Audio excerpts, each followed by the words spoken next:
Hello students, मैं अर्चना खंडेलवाल।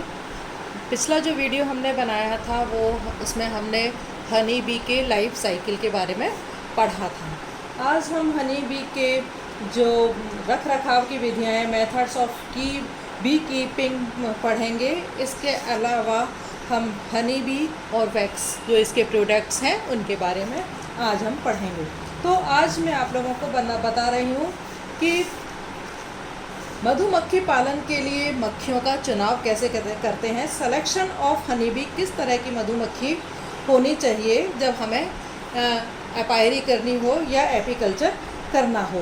तो मधुमक्खी सिंपल स्वभाव की होनी चाहिए, मजबूत निभा बनाने की क्षमता होनी चाहिए, शत्रुओं से बचाव की क्षमता होनी चाहिए, क्रियाशील और कर्मठ होनी चाहिए एंड विभिन्न किस्मों के पौधों से रस लेने की क्षमता उसके अंदर होनी चाहिए एंड मधुमक्खी के अंदर अधिक से अधिक शहद बनाने की क्षमता उसके अंदर होनी चाहिए। और मधुमक्खियों के छत्ते इस तरह के होने चाहिए कि उनको किसी भी जगह से एक जगह से दूसरी जगह पर ले जाया जा सके।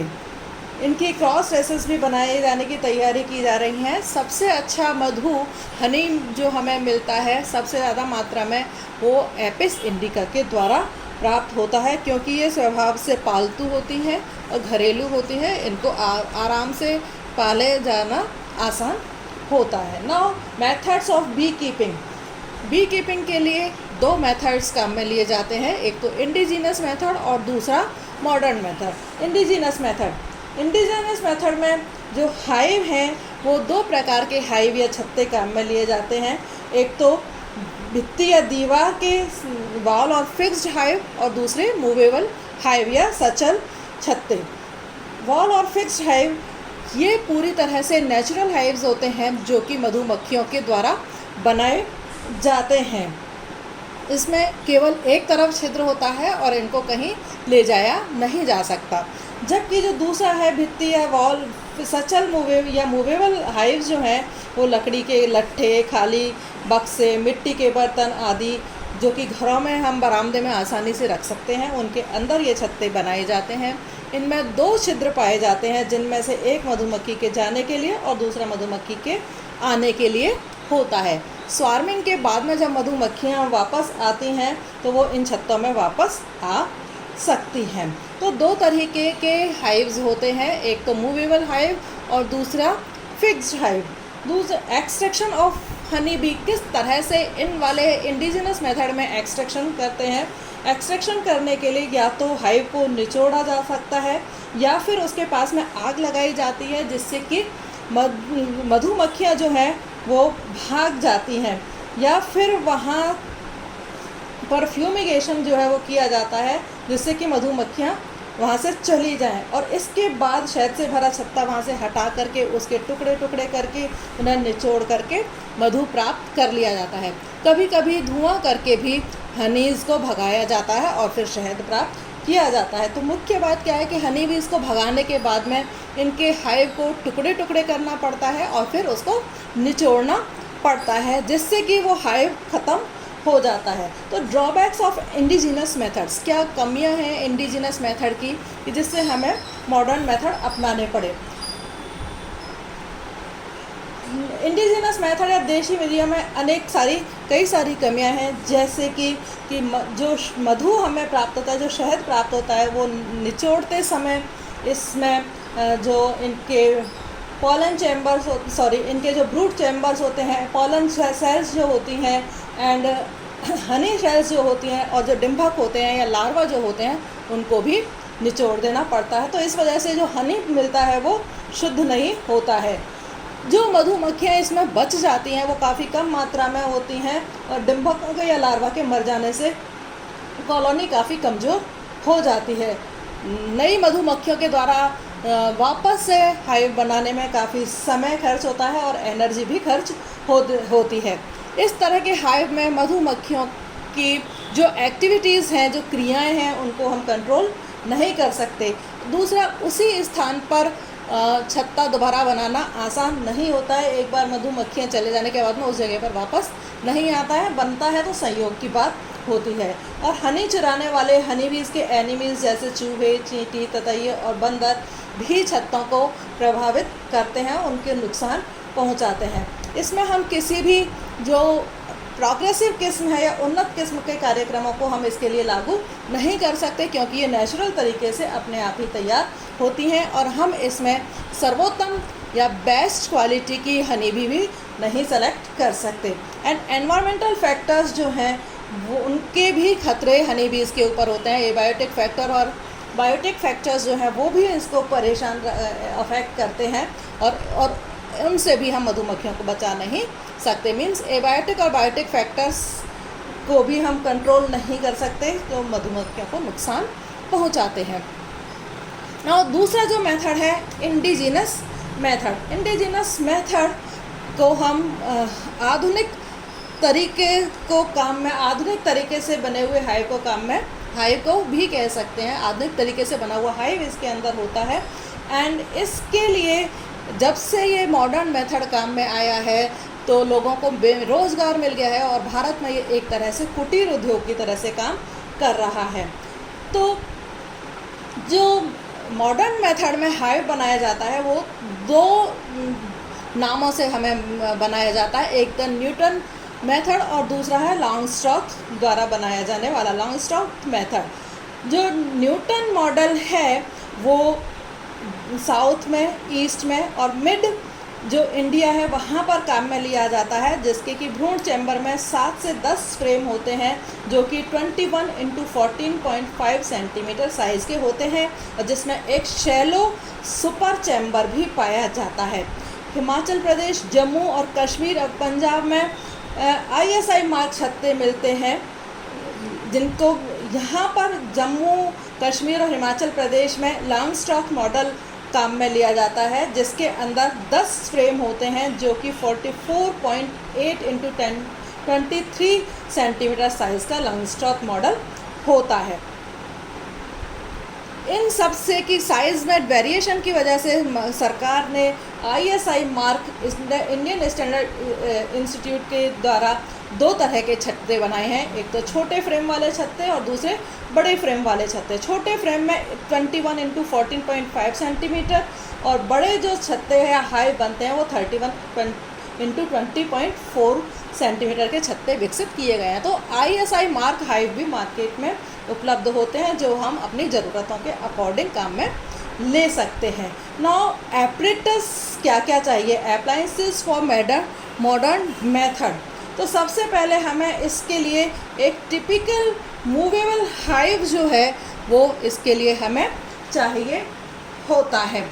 हाइव में जो हाइव है इसका वो अलग अलग पार्ट से मिलकर के बना हुआ होता है। ये हाइव का डायग्राम जो है मैं आप लोगों को दिखा रही हूँ। हाइव के कई पार्ट्स से मिलकर के हाइव जो है बना हुआ होता है। ये हाइव है। हाइव के अंदर स्टैंड होता है, बॉटम बोर्ड पटरा जिसको हम कहते हैं वो होता है, ब्रूड चैम्बर इसके अंदर पाया जाता है, सुपर चैम्बर होता है, इनर कवर होता है और टॉप कवर जो है वो इसके अंदर पाया जाता है। नाउ सबसे पहले हाइव कैसा होता है, टिपिकल मूवेबल हाइव जो है, तो ये सबसे बड़ी बात हम कह रहे हैं टिपिकल मूवेबल हाइव। तो ये गतिशील छत्ता होता है जिसमें बी स्पेस थ्योरी के अकॉर्डिंग इस बॉक्स को बनाया जाता है। इसमें फ्रेम की जो संख्याएं हैं वो कम या ज़्यादा की जा सकती हैं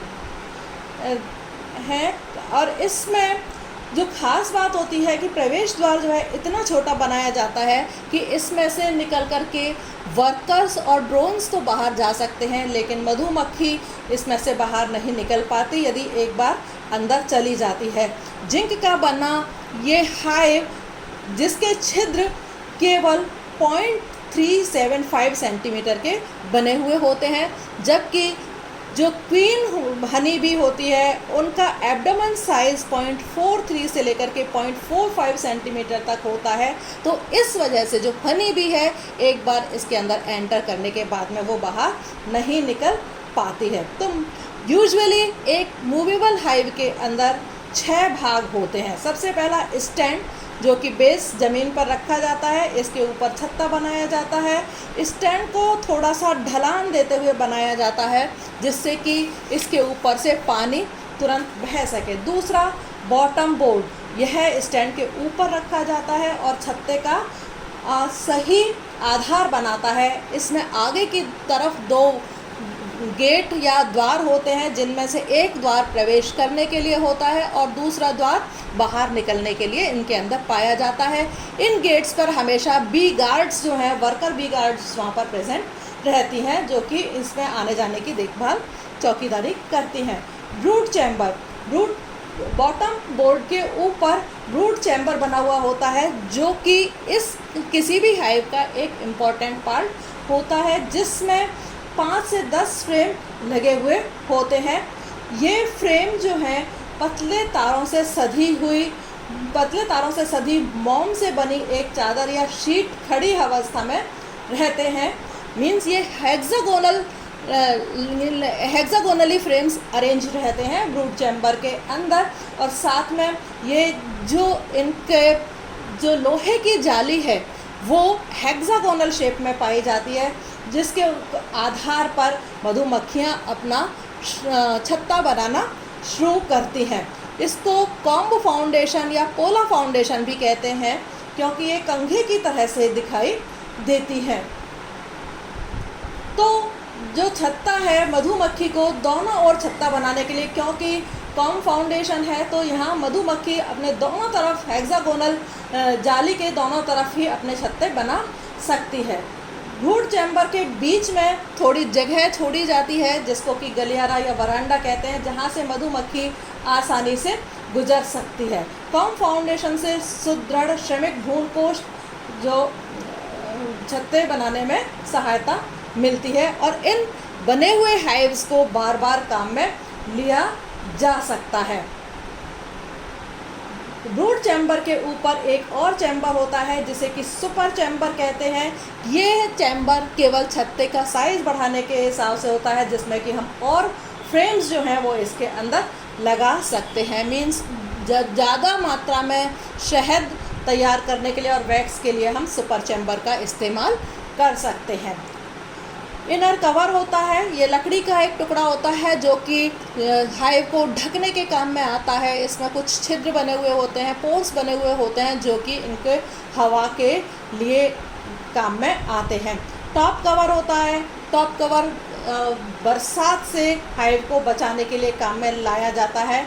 यह जस्ते की चादर से मढ़ा हुआ रहता है, सादा होता है और ढलान युक्त होता है जिससे कि पानी बारिश का उसके ऊपर नहीं ठहरे। क्वीन एक्सक्लूडर भी इसके अंदर होता है। क्वीन एक्सक्लूडर यह तारों की जाली बाह्य कवच तथा ड्रोन पाशों का बना हुआ होता है। प्रत्येक तार 0.35 सेंटीमीटर की दूरी पर होता है। यह श्रमिकों को तो आसानी से जाने आने देता है लेकिन रानी मक्खी इसके द्वारा बाहर नहीं जा सकती है, जिससे रानी मक्खी केवल ब्रूड चैम्बर में ही रहती है। हनी एक्सट्रैक्टर, हनी एक्सट्रैक्ट करने के लिए ये एपरेटस यूज़ में लिया जाता है। ये एपरेटस जो है सेंट्रीफ्यूगल फोर्स के सिद्धांत पर काम करता है। इसको एक ड्रम के अंदर लगाया जाता है और ड्रम के अंदर सेंट्रीफ्यूगल फोर्स से हाइव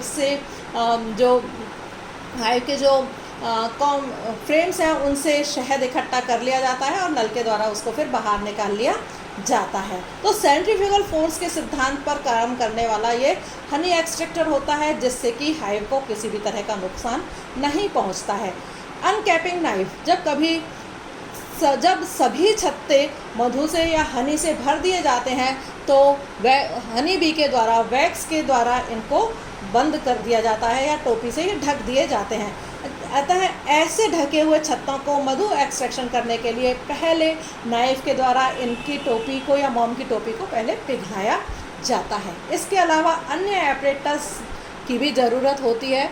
मार्केट में यूजुअली लोकल सामान से काम चल जाता है लेकिन भारत सरकार ने कुछ एपरेटस ISI मार्क बनाए हैं जैसे सुरक्षित वस्त्र हैं, गम केसेस, ग्लव्स, जाली का नकाब, मधुमक्खी जाल, ब्रश आदि। इनकी सहायता से हम बाकी इनके काम हाइव के लिए काम में ज़रूरत पड़ती है।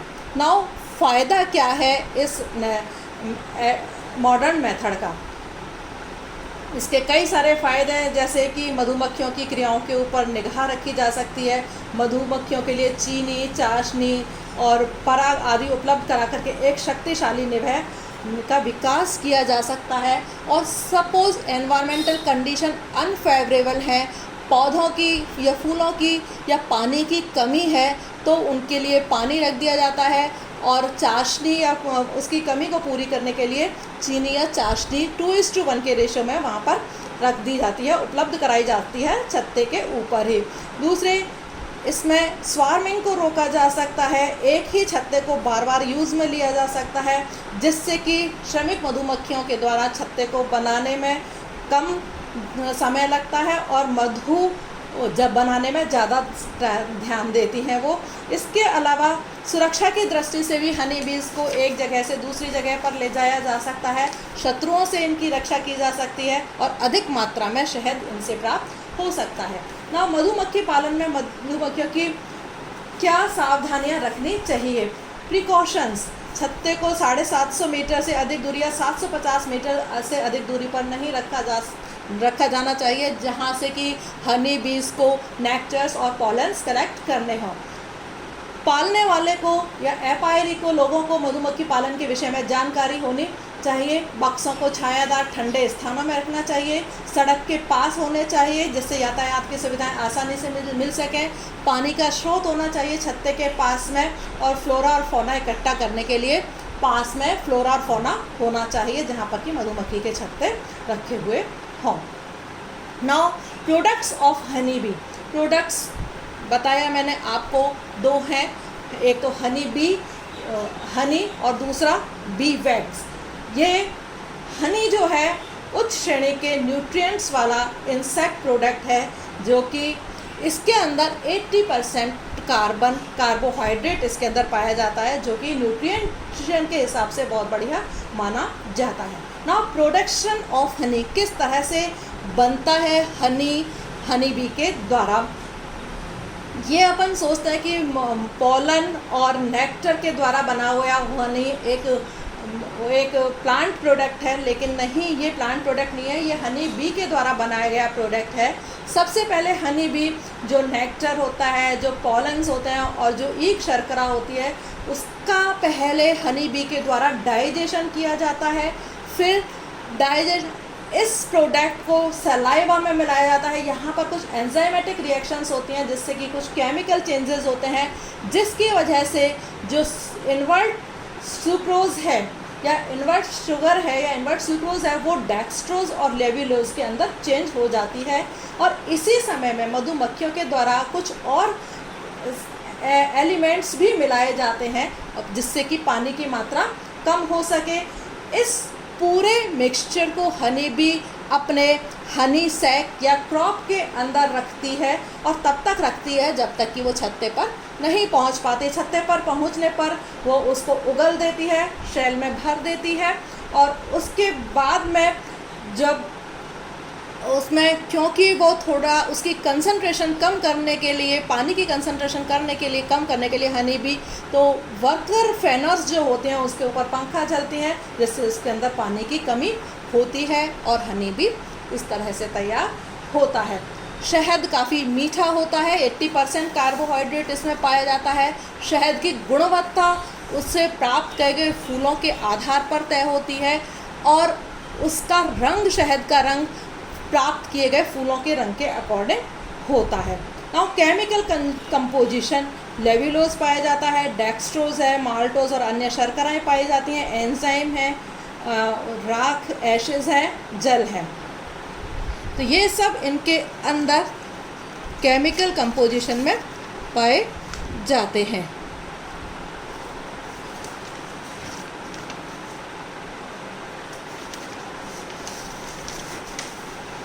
Now, use economic importance of honey bee.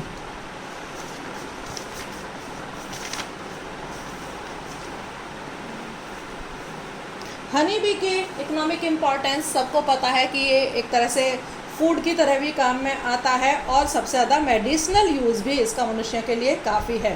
खाद्य फूड वैल्यू क्या है? ये मधु में लगभग इसमें 200 ग्राम मधु से लगभग 11.5 लीटर दूध, 1.6 किलोग्राम क्रीम या 330 ग्राम मांस के बराबर न्यूट्रिशन जो है इससे प्राप्त होता है। 2.1 ग्राम मधु 67 किलो कैलोरी हमें प्रदान करता है। इसमें उपस्थित शर्करा, खनिज, लवण, विटामिन, अत्यावश्यक अवयव जो हैं वो इसके अंदर पाए जाते हैं। मेडिसिनल वैल्यू, इसमें जो हनी है वो हनी को माइल्डली लेक्सेटिव भी कहते हैं, एंटीसेप्टिक होता है, सीडेंटाइन के रूप में भी इसको काम में आता है, ब्लड में हीमोग्लोबिन की मात्रा बढ़ाने के काम करता है, खांसी, सर्दी, बुखार, ब्लड प्यूरिफिकेशन, जीभ और आहार नाल के अल्सर के लिए भी मधु को काम में लिया जाता है। इसका नियमित सेवन करने से जो कुपोषण के शिकार बच्चे होते हैं वो ठीक हो जाते हैं। यह भी देखा गया है कि यदि टाइफाइड वाले पेशेंट को हनी भी दिया जाता है तो 48 घंटे में टाइफाइड ठीक होने की संभावना रहती है, और ब्रोंकोन्यूमोनिया के जीवाणु 4 दिन में, और पेचिश के जीवाणु जो हैं 50 घंटे के अंदर हनी बी के द्वारा मारे जा सकते हैं। इसके अलावा यूजेस जो हैं, इनको डबल रोटी, केक, बिस्किट बनाने में भी काम में लिया जाता है। इनका प्रिजर्वेशन भी मधु, इनके जो प्रिजर्वेटिव टाइम है डबल रोटी, केक और बिस्किट का प्रिजर्वेटिव टाइम को भी बढ़ा देता है। हनी बी को अल्कोहल बनाने के भी काम में लिया जा सकता है। एंड मत्स्य पालन और पोल्ट्री कीपिंग में भी हनी का काफ़ी यूज़ किया जाता है। हनी का यूज़ प्लांट्स की ग्रोथ के लिए, बैक्टीरियल कल्चर के लिए भी काम में लिया जाता है। ये लौंग के बीजों के इनोकुलेशन में भी सहायता करता है। तो चाय वगैरह में भी हनी को काम में लिया जाता है। तो हनी बी के काफ़ी यूजेस हैं जिसको कि हम काम में लेते हैं। नाउ इसका जो दूसरा प्रोडक्ट है wax, B wax. B wax जो है मधुमक्खियों के द्वारा बनाया गया एक प्रोडक्ट है जिसको कि हम काम में लेते हैं। हनी बी वैक्स वर्करों के द्वारा बनाया गया एक मटेरियल है। यह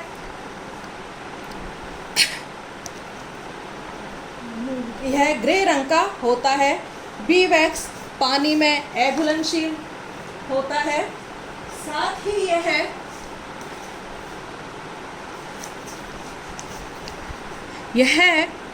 वैक्स वर्कर्स के एब्डोमेन में स्थित ग्लैंड्स के द्वारा सीक्रेट किया जाता है। यह सीक्रेशन स्केल्स और फ्लैक्स का रूप ले लेता है जो कि टार्सी ऑफ स्पाइंस के द्वारा शरीर से अलग कर दिया जाता है। यह है वी वैक्स जो है वो कॉस्मेटिक्स बनाने के लिए बेस के सब्सटेंस की तरह से यूज़ में लिया जाता है। इसके अलावा कोल्ड क्रीम बनाने, शेविंग क्रीम के लिए, ऑइंटमेंट्स के लिए, कलर बनाने के लिए, मोमबत्ती, पेंट्स, पॉलिश, कार्बन पेपर आदि बनाने में भी एक काम में आता है। बी वैक्स एक लुब्रिकेंट की तरह से भी काम में लिया जाता है। बी वैक्स का केमिकल कंपोजिशन चिनबेल के अकॉर्डिंग जो बी वैक्स है वो 3 तरह से हम काम में लेते हैं। 3 तरह का वैक्स जो है वो बना हुआ होता है। एक तो C24 से लेकर के C36 तक का सम संख्या वाला वैक्स जो कि अल्कोहल का बना हुआ होता है। दूसरा है C2 से लेकर के C34 वाले सम संख्या का जो कि फैटी एसिड्स होता है, फैटी एसिड वाला होता है। तीसरा है C23 से लेकर के C39 वाले विषम संख्या वाले वैक्स जो कि नॉर्मल पैराफिन वैक्स होता है। वैक्स जो है वाटर इंसॉल्युबल होता है लेकिन ईथर एंड ऑर्गेनिक सब्सटेंसेस में सॉल्युबल होता है। कंट्रीब्यूशन इन कल्चर, एग्रीकल्चर, ये एग्रीकल्चर में भी काम में आता है। पॉलिनेशन में बहुत ज़्यादा सहायता करता है। इसको इसीलिए किसानों का मित्र भी कहा जाता है। हनी बी ही एक ऐसा और एनिमल है जिसको कि किसानों के द्वारा कंट्रोल किया जा सकता है या ह्यूमन बीइंग्स के द्वारा कंट्रोल किया जा सकता है। इसी वजह से इसको फार्मर्स का मित्र भी कहा जाता है। डिजीजेस के रेपिस वुडी के द्वारा इसमें एक्राइन रोग पाया जाता है। इसके अलावा इसके एनिमीज़ भी होते हैं जैसे कि एक्राइनशिया स्टिक्स हैं, गैलेरिया मेलोनेला है, चूहे हैं, बंदर हैं, ये इनके एनिमी हैं जो कि इसको नुकसान पहुंचाने का काम करते हैं। तो आज ये चैप्टर यही ख़त्म होता है। Thank you.